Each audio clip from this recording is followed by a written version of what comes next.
Hey RV family, keep it tight. My name is JMoore's Third V Guy, reviewing music for the love of music, and I'm back again to bring you another video. And in this one I'm going to be covering the new Kvelertak record entitled Splid. This is the fourth studio-length album from the Norwegian heavy metal and rock band Kvelertak. Firstly, I do want to commend this band for miraculously having a little bit of commercial success and viability and general acceptance and general respect in their field, because they have walked a tightrope since their formation. Hardcore punk, black metal, sludge metal all coincide throughout their discography, all alongside the indisputable influence from rock and roll, specifically classic hard rock and a little bit of classic heavy metal. This has all in all caused the band to be labeled as black and roll. But even if it sounds instantaneously more commercially viable when you throw the label of rock and roll smack dab in the middle of your menagerie of sounds,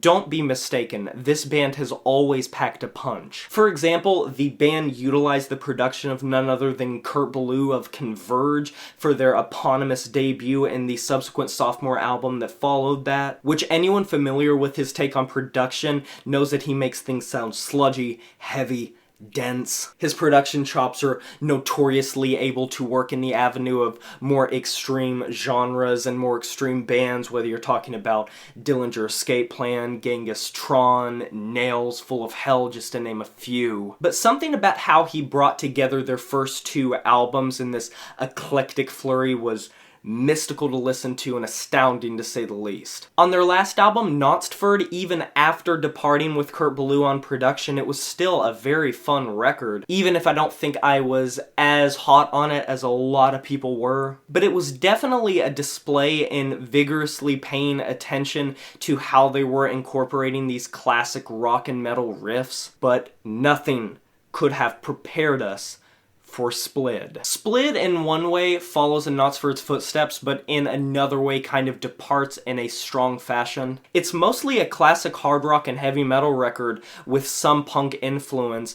When it comes to their extreme sound, it's only in trace elements here on certain tracks, especially the last track. This isn't necessarily a bad thing. Many of my favorite moments from their last album were some of those tasty riffs, but somehow here it feels like the band is somehow missing something. And even if there are a lot of sweet tracks on this record, I can't help but feel like this is what their last album was, with a little bit less to it sometimes. And a lot of times it doesn't pan out as much as a lot of fans probably were hoping for, including myself. It's the opposite of what usually happens on a spectrum of an album like this, which is I think the first leg is the weakest and I think the last leg is the strongest. And I don't want to come off sounding as if I hate the first leg entirely. There are good ideas interspersed here, such as the intro to the Norwegian epic Rogaland, which in advance I'm probably butchering the pronunciations of everything in this review. I apologize, I'm not Norwegian. But this album has the harmonious build-up of a classic Led Zeppelin track. And on first listen, it was one of my favorite tracks on the album. It's a little bit diluted by the fact that the next track, the second track, Crack of Doom, regurgitates a lot of the same ideas. They feel a little bit recycled, just with a different tempo. And it's sad because this track does feature Troy Sanders of Mastodon on vocals. This album grants the illusion of being in the fray, being in the havoc. It's very high energy, very no frills.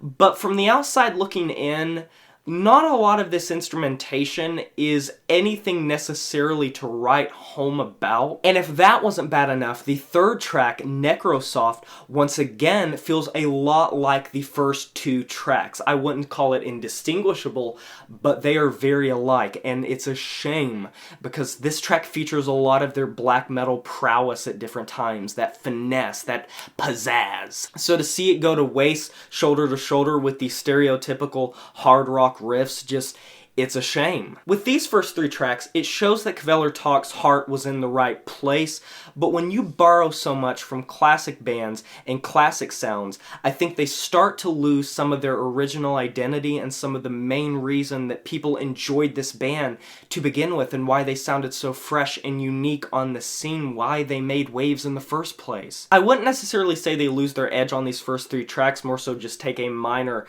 detour, because there are many sections in the mid midsection of this record and the latter half that fucking rule. Not to mention, they have a new vocalist, so it's tumultuous. Discord, track 4, is when it starts ramping up in intensity and tenacity and brings forward some hard-hitting performances. And it carries over for the next few tracks as well, specifically the track Braun, I feel like I'm butchering that too. It's taking the right thing from the right places without really losing itself. You have gnarled up bass work, gritty guitar tones, pounding drum work. And when I'm saying influence, I mean influence. This almost feels like a celebration in people that enjoy classic rock and metal. Brand possesses the bloodthirsty intensity of Motorhead in their prime. You have some Black Sabbath worship thrown in there in the mix at different sections of this album. You have some riffs that sound straight out of AC/DC. You have some vocal melodies that sound straight out of Deep Purple. You have some guitar melodies that sound straight out of Led Zeppelin. And Fandan Ta Dete Hole, for some reason, the initial tone of this track reminds me of Kansas's Carry On My Wayward Son for some reason, until it crushingly propels you into a full thrash metal rage with some vocal lines that could rival some vocal lines from their first few records. And let me just tell you, those were some good vocal lines. The last two tracks on this album are a little bit conflicting to some degree, or at least the first one is, because they're both very long, as many tracks on this record are. One could argue that both tracks, to some degree, overstay their welcome a little bit, especially the penultimate track, which is almost 8 minutes and some change, which just feels a little bit like pastiche to some degree, which is a shame because I think some of the progressions are genuinely decent. I much prefer the final track, which, besides a little bit of filler in the midsection where they do pad out some time with some generalized, unassuming, unoffensive, unintrusive rock and roll miasma, it's a pretty high octane track with a lot of their heavy black metal vibes coming through it in full force once again, and dare I say, it's a little bit progressive in the way it rolls forward. And that black metal section, might I add, does have the biggest imprint of the band's classic work on it. I won't sit here and say that I'm not slightly disappointed with this record. See, I always tell the truth in these reviews, and I think a lot of people were hoping that I was going to come on here and just praise the hell out of this record. Kvelertak hasn't always been a hard pill to swallow for me. They've just been alright. They've had a couple really great records that I've enjoyed quite a bit. But for me, a lot of the ideas here just feel like a watered down, diluted version of what they did on their last record. Without the crushing production, without the down-tuned production, this just sounds cleaner, and I almost feel like that more raw production style would have helped with this more nostalgic sound, which is even more nostalgic than their past album. They're going full force into this classic rock and roll and heavy metal sound. I think a lot of times it pans out, but a lot of times it doesn't, with a lot of these riffs sounding indiscernible. It's the type of thing that sounds really, really hardcore when you're listening to it, but really forgettable once it's off and you're to the next track, especially considering how many of these tracks can kind of lump together to some degree. While I am a little bit disappointed with this record, I'm not going to be giving it a middle-of-the-road score, and I definitely don't hate it, because Kvelertak still remains to be, even through this, one of the more interesting bands coming out of Norway, and definitely one of the more interesting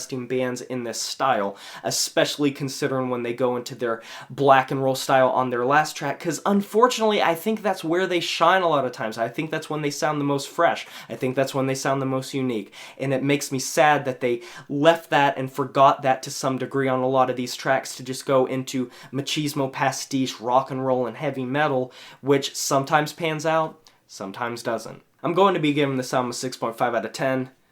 And that is a wrap. Have you heard this new Kvelertak record, Splid? If you have, let me know in the comment section below what you thought about it. I can't wait to discuss this record with you. Maybe you felt different about it than me. That's cool. I'd love to hear what you liked or hated about it. Be sure to stay for the end screen and links and videos that you might be interested in. Please like the video if you enjoyed it. Subscribe to join the review family today and smash that notification bell to be notified of my future uploads. You know who it is. My name is J. Morris, the Review Guy. I'm signing off saying farewell.